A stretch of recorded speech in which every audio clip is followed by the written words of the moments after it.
Hello, ladies and gentlemen. I'm Chris Taylor, and I am the advocate of the devil. Star Wars is a topic that keeps getting attention, and with good reason. We just had 2 movies released back-to-back years, and they didn't suck the way, certain other ones might have. The entire universe that George Lucas helped create has inspired many a person to tell their own stories or come up with their own theories about how things work. Amongst some of the iconic characters within the galaxy far, far away is Darth Vader. Black suit from head to toe, breathing like he's got a severe case of asthma, pulsing red lightsaber of youngling murdering death. Throughout the original trilogy, he was seen as an ominous, angry, vengeful master of the dark side. Throughout the prequels, he was a whiny, angsty, entitled jerkass.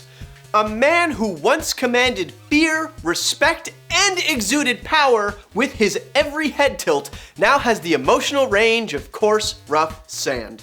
How can anyone take the evil Dark Lord of the Sith seriously after all that? It's impossible! But here's the thing. I can take him seriously. Throughout everything. And today, I'm gonna point out why.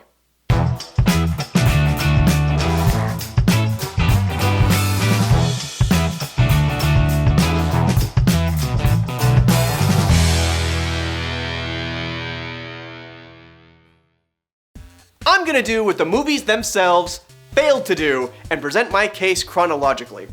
Starting with episode 1, we see little Anakin growing up on the desert planet of Tatooine. At first glance, he's just a kid with some dirt on his face, under the employ of a flying alien, and he gets to spend all day fixing up droids and machinery. And he gets to fly around in a rocket-powered race car. Sure, Tatooine is a terrible place for a kid. There's nothing but heat and sand. I don't like sand.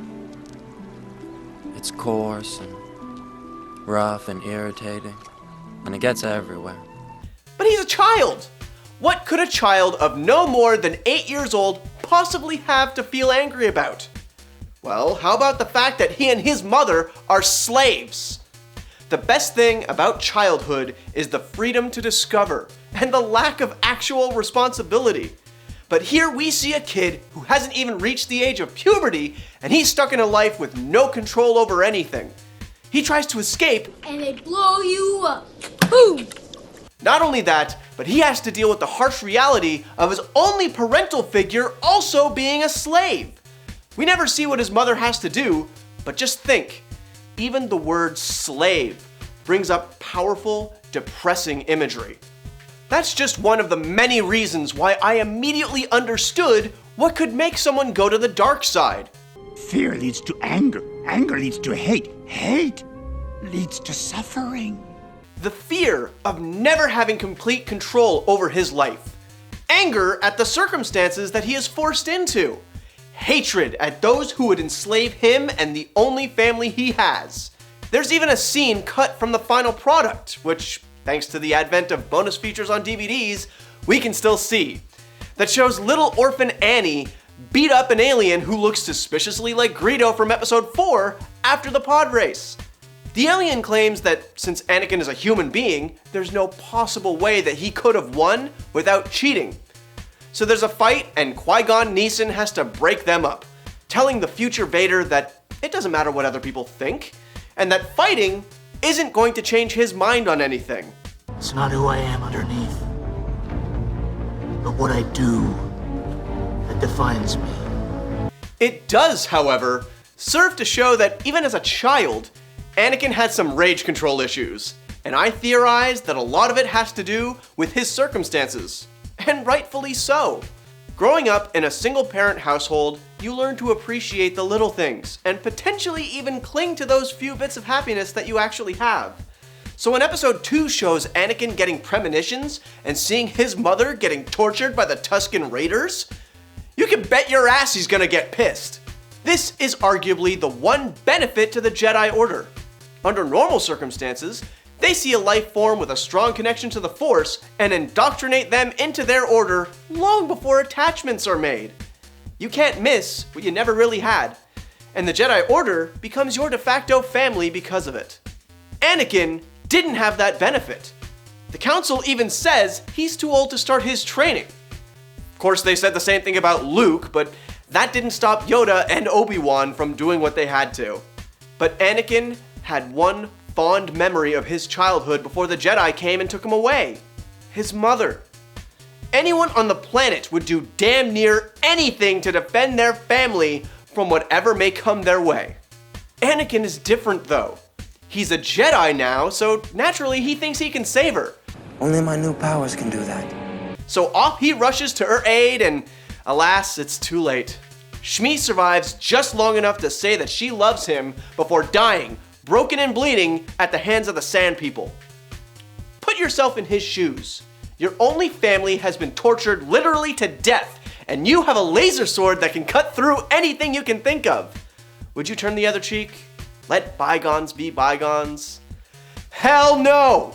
You would take that laser sword through every man, woman, child, and family dog in the land.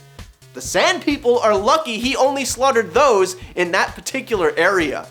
And this is where I can say, finally, after hearing the opposite for over a decade now, that I liked Hayden Christensen in that role. Say what? I know. I'm not saying his deliveries were good, because most of the time they were stiff, poorly inflected, and oftentimes just plain creepy. Danger, danger. My name is Anakin. My shitty acting is ruining Saga. But there were times when he, as an actor, did a good job. The scene where he has his dead mother in his arms right before he went on a killing spree. Immediately afterwards when he carries her outside and about to be buried. In episode 3, when he's sitting all alone right after Palpatine reveals himself to be a Dark Lord of the Sith and Mace Windu is off to arrest/kill him. And then, the single tear going down his face after he completely wipes out the last of the Separatists on Mustafar. Wordlessly, Hayden lets the audience know just how conflicted he is. How much deep down, he just wants all of the fighting to stop. Sadly, it's Star Wars and not Star Peace. After a heavily choreographed a tense, fast-paced lightsaber duel with his mentor Obi-Wan that leaves him crippled, scarred, and extra crispy, we see a man who seeks the very thing that episode 3 is titled as: revenge. See, Anakin is a key figure in a prophecy that states he shall bring balance to the Force. In essence, that means to take the most evil of characters, the newly self-appointed Emperor, and overthrow him. There are 3 times that he states his intentions here. Firstly, is right before the duel with Obi-Wan. Padme gets scared, then choked out by the man himself. The 3rd time is with his son Luke during the Cloud City battle. Both times, like any person caught in evildoing but still trying to make it look like it's good, he's saying such things to a loved one in an effort to save face. However, that's time 1 and 3. There was one other time that falls chronologically in between those 2. I do not expect you to survive. But if you destroy him, you'll be one step closer to your destiny. The Emperor. Yes. Only together can we defeat him. I will not fail you, my master. Meet Starkiller, the main character from Star Wars: The Force Unleashed. Taken as a child to be the secret apprentice of Lord Vader himself, he's trained in secret to rip apart the Empire from the inside and eventually grow powerful enough to help Darth Vader in his grand plan of overthrowing the Emperor himself. Up until Disney bought out Lucasfilm and all its various sub-branches, this was actually considered the canon link between the 2 trilogies. Back in the day, Lucas himself oversaw various details in all of the extended universe to ensure a mostly cohesive universe. And it is here that we see the true tragedy of Anakin Skywalker. From the very outset of the Star Wars saga until his unfortunate end in Return of the Jedi, you see a man who, for all intents and purposes, is a slave who is constantly out for revenge. At first, it's out of his control, but when he's finally able to wield his powers, he again becomes enslaved to the machinations of Emperor Palpatine. And throughout it all, Anakin is thrashing against his chains until finally, right before his death, he breaks free. The apprentice was a means to that end. However, once the Emperor discovers what's going on, he once again manages to coerce Vader into doing his bidding, against his will, and further fuels Vader's desire to try again, with a better plan and a much more mindful ally in the Force.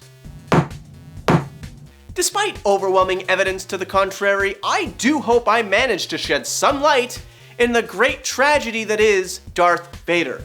Whether it be in the unfortunate circumstances of Anakin's situation at the very beginning, or the pure rage induced when things officially go south in his later years. Anakin was destined to go down the path of the dark so that he could eventually bring balance to the Force at large. I also hope I managed to point out that despite some less than stellar acting choices in the delivery of his lines, the facial expressions of Hayden Christensen were truly top-notch in being able to convey, without saying a single word, just how conflicted Anakin was all throughout the prequels. Vader himself was always looking for a way to escape his slavery, whether it be from circumstances beyond his control or as a consequence for his own actions. And while it took his son nearly dying for his sins, Anakin Skywalker truly did, by the end of the saga, fulfill his destiny. As always, don't forget to hit that subscribe button for a new piece of my mind every Wednesday. And me and a buddy of mine trying to play some sort of video game on Sundays, both at noon. And let us know in the comments below whether you agree, whether you disagree.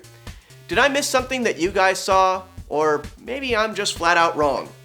By all means, bring up all of your points against my own, so that I may proceed to prove you wrong. Kaboom! You've been lawyered. But for now, in the case of Darth Anakin Christensen, the defense rests. Wait a sec, you've been flying around for 2 weeks trying to get a signal? Oh, you must smell like feet wrapped in leathery, burnt bacon.